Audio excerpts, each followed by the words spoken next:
Сәлеметсіздер ме? Сіздермен бірге әдеттегідей қысқа нұсқа арнасы. Бүгін мен сіздерге 2017 жылы жарық көрген VIP деп аталатын Оңтүстік Кореяның қылмыстық триллер жанрындағы керемет фильмі туралы айтып беремін. Ұлттық барлау агенті Пак Джи Хак Гонконгте ЦРУ, яғни ақш-тың орталық барлау басқармасының агенті Пол Греймен кездесті. Америкалық Пакқа тапанша беріп, қонақ үйді нұсқады. Сол жерде 9 адамның күзетіндегі олардың нысаны орналасқан. Қазір олар камераларды 15 минутқа өшіреді. Сондықтан Пак мұнда не үшін келгенін жасай алады. Корей жігіті баспалдақта тұрған алғашқы күзетшілердің көзін жойды. Кейін бөлмеге басып кіріп, іште болғандардың барлығын аяусыз өлтірді. Осыдан кейін біз 5 жыл бұрынғы оқиғаға ораламыз да, Солтүстік Кореядан бір қыздың үйіне жалғыз келе жатқанын көреміз. Оның қасына жергілікті бай жастар отырған көлік тоқтады. Қызды көлікке күштеп салып, белгісіз бағытқа алып кетті. Сол күні кешке полицей Дебом қылмыс орнына келді. Ауылдағы үйде қыздың әкесі мен ағасы аяусыз өлтірілген еді. Келесі бөлмеге кірген Дебом сұмдық қанды көрініске тап болды. Еденде қыздың қатты азапталған анасы мен 5 жастағы сіңлісінің денелері жатты. Дебом осы қылмыскерлерді ұстағысы келетін жалғыз адам сияқты еді. Алайда бастығы оған қаруы мен қызметтік куәлігін тапсыруды бұйырды. Ал қыздың өзі әлі тірі болатын. Жалаңаш бұзақылар тобы оны қорлап, азапталған туыстарының суреттерін көрсетті. Мұның бәрі Кимнің зәулім үйінде болып жатты. Маньяк бейшара қызға жақындап, оны темір сыммен орап, ақыры өлтірді. 3 жылдан кейін Оңтүстік Кореядан тағы бір жәбірленушінің адам танымастай болған денесі табылды. Қылмыскердің әрекеті өзгермеген. Ол жәбірленушісін бірнеше сағат бойы азаптап, кейін тұншықтырып өлтіреді. Сонымен қатар, бұл істі тергеп жүрген полицейдің де денесі табылды. Енді тергеуді қайтадан бастауға тура келеді.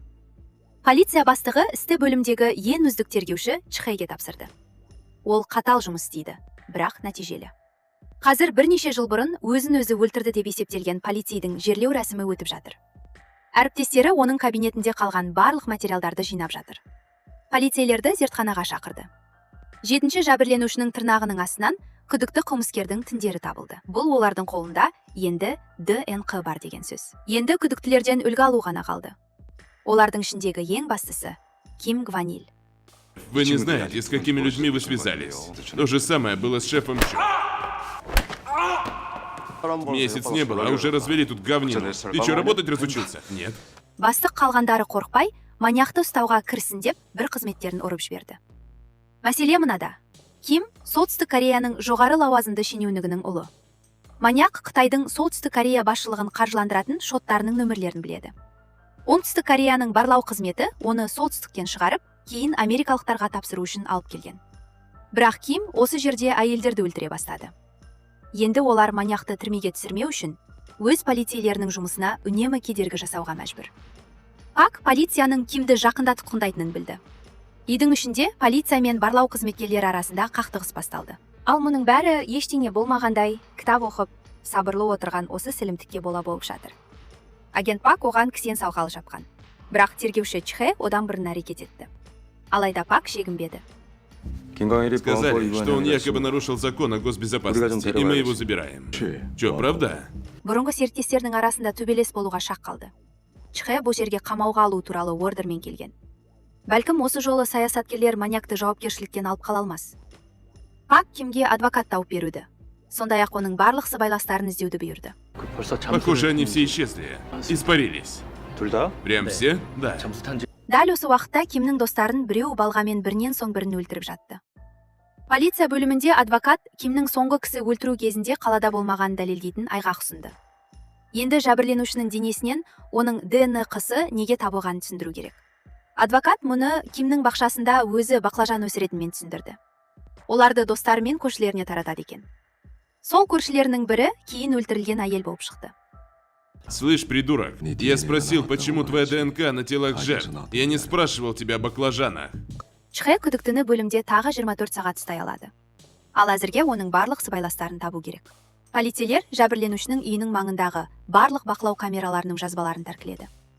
Сол уақытта барлау қызметі полиция бөлімінің ішіндегі камераларға да қосылды. Пак маньяқты полицейлер дәлел тауып үлгермей тұрып, ол жерден мүмкіндігінше тез алып шығу керектігін түсінді. Полицейлер жазбаларды түнге дейін қарап шықты. Шеф, кажется, я что-то засек. Шеф, и здесь тоже. И здесь. Бейне жазбалардың арқасында Кимнің кісі өлтіру кезінде қалада болғаны анықталды. енді оның күні бітті.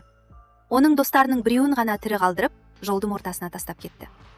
Оны бірден барлау қызметкерлері алып кетіп, өз мақсаттарына пайдалануды шешті. Қатты азапталған сыбайласын полиция бөлімшесіне алып келді.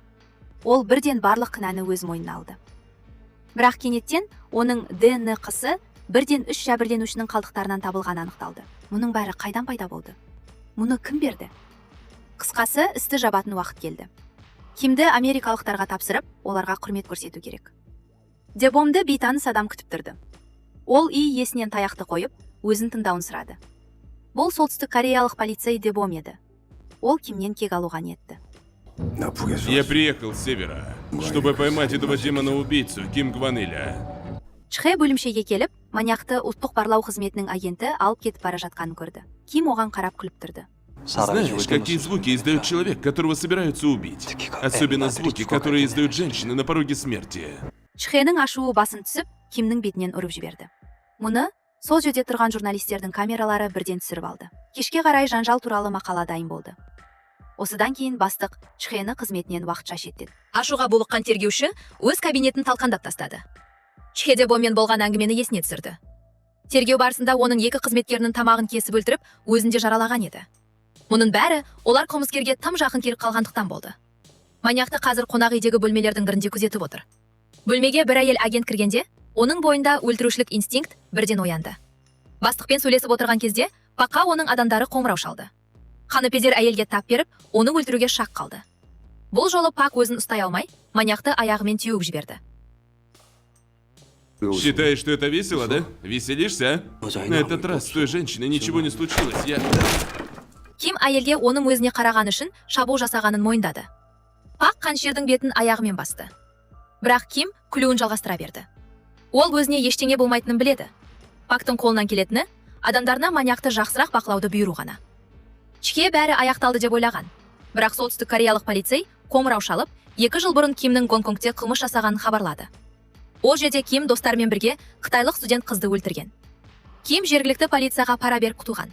Бірақ оның беті анық көрінетін бейне жазба сақталып қалған. Енді маньяқты ЦРУ, яғни АКШ-тың орталық барлау басқармасының агенті Пол Грейге тапсыратын уақыт келді. Ты выбрал себе нездоровое хобби. Не мог выбрать что-нибудь получше?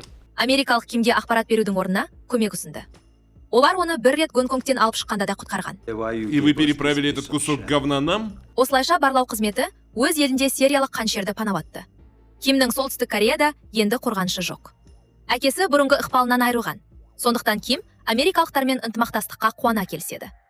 А что, если до начала разговора мы снимем эти браслеты? ЦРУ агентінің жоспарын Чхэ бұзды. Ол Кимді қамауға алуға арналған жаңа ордер алды. Тергеуші Кимнің қытайлық студент қызды өзі өлтіргенін көрсететін бейне жазбаны қосты. Ну так что, будете и теперь защищать это чмо дарамное? Чхэ жеңіске жетіп, ақыры маньякты тұтқындай алды. Я знаю, зачем ты так измывался над своими жертвами. У тебя ж пипирка не стоит, верно? На 5:30, да? Ким полицейге тап берді. Ал Чхэ оны аяғымен теуіп тастауға толық заңды құқығы бар еді. ЦРУ агенті жергілікті полицейлерге солтүстік Кореядан келген полицейдің көмектескенін біледі. Кимнің тобы оны азаптап, кейін оның барлық адамдарын өлтірген. Ер адамның да тамағын кескен. Бірақ ол ғажайып түрде аман қалған. Өкінішке қарай, Чхэні тіпті бөлімге кіргізбеді. Бастық жаңа дәлелдерге қарамастан, маньяқты америкалықтарға тапсыруды талап етті. Проблема решена. О чем тебе еще беспокоиться? Эй, даже гонконгская полиция отмазывается от этого дела. Чхэ бастығына айқайғайлап, телефонын сындырып жіберді. Бұл енді нағыз абсурд еді. Олар маньяқты ұстады, бірақ енді оны босатуға мәжбүр. Тергеуші Кимді полицияның бас басқармасына алып барды. Алайда онда да оған бас тартты. Қаншерді ЦРУ-ға тапсыру керек. Америкалықтарды ашуландыруға болмайды. Агент Пак келіп, тергеушіге 3 жыл бұрын елден қашып кеткен солтүстік кореялық полицей туралы айтып берді. Ол осы уақыт бойы Кимнің соңынан андыр жүрген.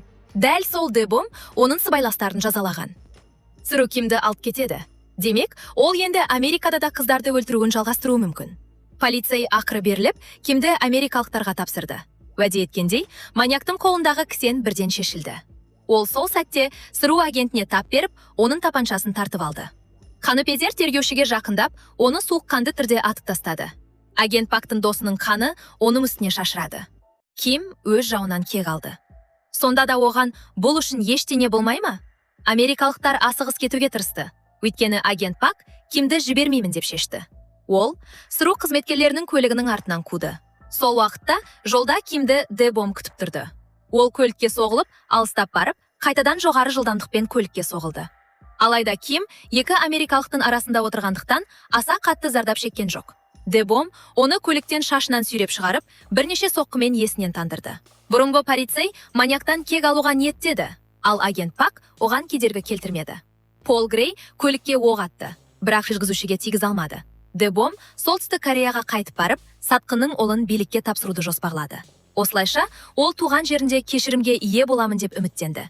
Өкінішке қарай, ол сол кезде Кимнің әкесі төңкеріс жасап, билікті қайтадан өз қолына алғанын білмеді. Маньяктан кісенді шешіп, қолына тапанша берді. Ким күлімсіреп тұрып, Дебомды басынан атып өлтірді. Бұрынғы полицейдің денесін теңізге лақтырып жіберді. Ал Чеде енді есін ешқашан жимайтын секілді. Пак бәрін түзетуі керек екенін түсініп, Кимнің артынан аттанды. Кимді Гонконгте қайтадан ұстаған кезде, кәсіби агент дыбыссыз тапаншамен бүкіл күзетті қырып салды. Бір ер адамды пышақпен өлтірді. Тағы екі қытайлық жар жағында тығылып отырды. Пак оларды да жайратты.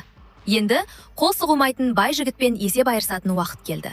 Пак Джи-хёк, давно не виделись. На этот раз защитишь меня? Осы уақытқа дейін Кимнің әкесі сатқындық жасағаны үшін өлім жазасына кесілді. Пак оған бірнеше рет тапаншадан оқ атты. Аңғал маньяк агент оны қытайлықтардан қорғау үшін келді деп ойлады. Бірақ қателескенін түсініп, өз өмірі үшін саудаласа бастады. Чего ты хочешь? Чего ты хочешь? Убить тебя. Пак тағы бір оқ атты. Кейін тапаншасын оның аузына тығып, ақыры миын бытштетті. Бірақ Пакқа бұл да аз болды. Ол шот алып, маньяктың басын шауып тастады. Ал америкалық Кимді тірідей әрі аман-есен алуды үміт еткен еді. Да этот счет уже пуст, идиот. Китайцы его обчистили. Пак СРУ агентіне оны тағы бір рет көретін болса, мойнын бұрап өлтіретінін ескертті. Чхэй енді есін жымайтын сияқты. Ал Дебом теңіздің түбінде жерленді. Осы үшеуінің ішінен тірі қалғаны тек Пак болды. Осымен фильм аяқталды. Егер сіздерге видео ұнаған болса, каналға тіркеліп, қолдау білдіріп қойыңыздар. Және де жаңа видеолардың көбірек шығуын қаласаңыздар, осы видеоға лайк басып, пікірлеріңізді жаза кетіңіздер. Келесі кездескенше аман сау болыңыздар.